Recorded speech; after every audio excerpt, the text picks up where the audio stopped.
Euzu billahi mineşşeytanirracim. Bismillahirrahmanirrahim. Xoşku birey biromet.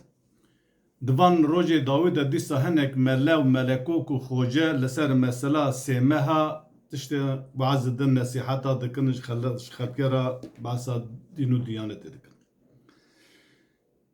Ez dixwazim ji we re bivêjim di İslamê de tiştekî bi navê sêmeha tunê, yani İslam'da 3 aylar diye bir şey yok.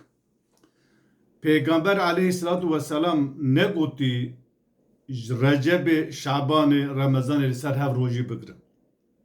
Tu hadise ki vara tu kavle ki vara tune.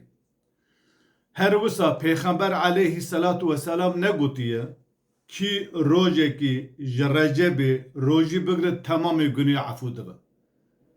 Peygamber aleyhissalatu vesselam ne goти ki hev roja Recep roji bigrin dergi cehennemi kapat ve Peygamber ne goти ki roje ki haş roja Recep bigrin tamamı dergi cenneti icra vedle. Bana tev iftirayı bohtanı lükhadi ve Peygamber tekerine devam meyhaneda. Adeten efse mehe kubnavi te gotini 3 aylar efse meyhanena wisa biku biye se meku pır teda lükhadi ve Peygamber iftira tekerine.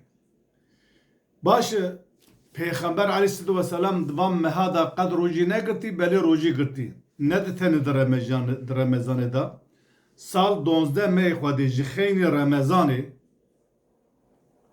Peygamber di her mehekî da sê rojî girtî.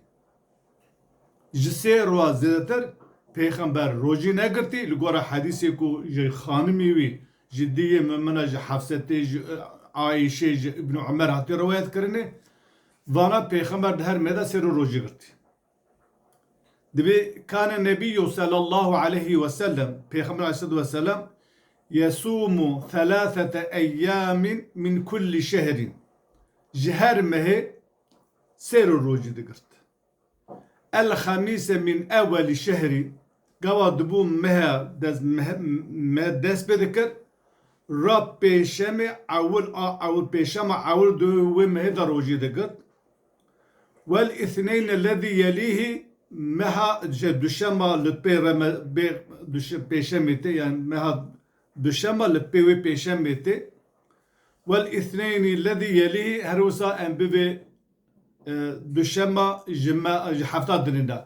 Yani di heftekê da pêşem û duşem rojî digirt. Di hefta din de jî duşem rojî digirt. Yani sê roj. Peygamber aleyhissalatu vesselam di temamê hayata xwe da her meyda sêr rojî girtî. Ramazan tamam girtî li ferze. Li qawlekê divê Şaban meha Şabanê Peygamber aleyhissalatu vesselam 15 rojî girtî.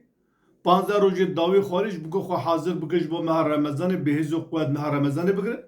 Qawlekî ji divê temamê Şabanê girtî. Wekî dirêna ev tiştê ku melekok û xocê ku li ser internetê dibêje em bê xêr û bêra meha Recepê beraet û reğayî bu van tiştana es û esasê wan tunê. Çima Xwedê Peygamber navê ki mêja ki roja ferz bikir Xwedî wan gunê wan efû dike çima Peygamber dibêje ki rojekê ji Recepê sünnetê bikir Xwedê gunê wan efû dike. Tiştekî were di İslamê tune Xwedê gunê mera bi tiştê sünnet efû nakin. Xwedê Teala gunê mera hebe bi tobê tenê efû dike. Xwedê Teala tenê şertek di pêşan mera gunê te hebe tu gava tobe bike Xwedê qebûl dike. Wekî dêna çima Peygamber aleyhissalatu vesselam gava Xwedê guneh efû dike Peygamber li bab Xwedê Teala'yê. Ew deftera ku Xwedê divê gunê falan kesî efû kê falan efû neke Xwedê Teala ev Peygamber wê defterê dinivîsîn cem Xwedê Teala'yê. Yani jî Xwedê Teala şîrîgê ortağê Xwedê Teala'yê ku Xwedê kê efû dike kê nake. Xwedê Teala gava di Qur'anê da ne gotibe. O Peygamber de hadîsê xwe sahîh da ne gotibe ki rojekî Recep yan Şabanê bigire. Ez gunî wî temamê efû dikim, Xwedê gunî temamê efû dikim, ev tişt hanîna çewt û şaş li ser navê dîn tê gotinê îftirayê bohtanên Xwedê Peygamber dike.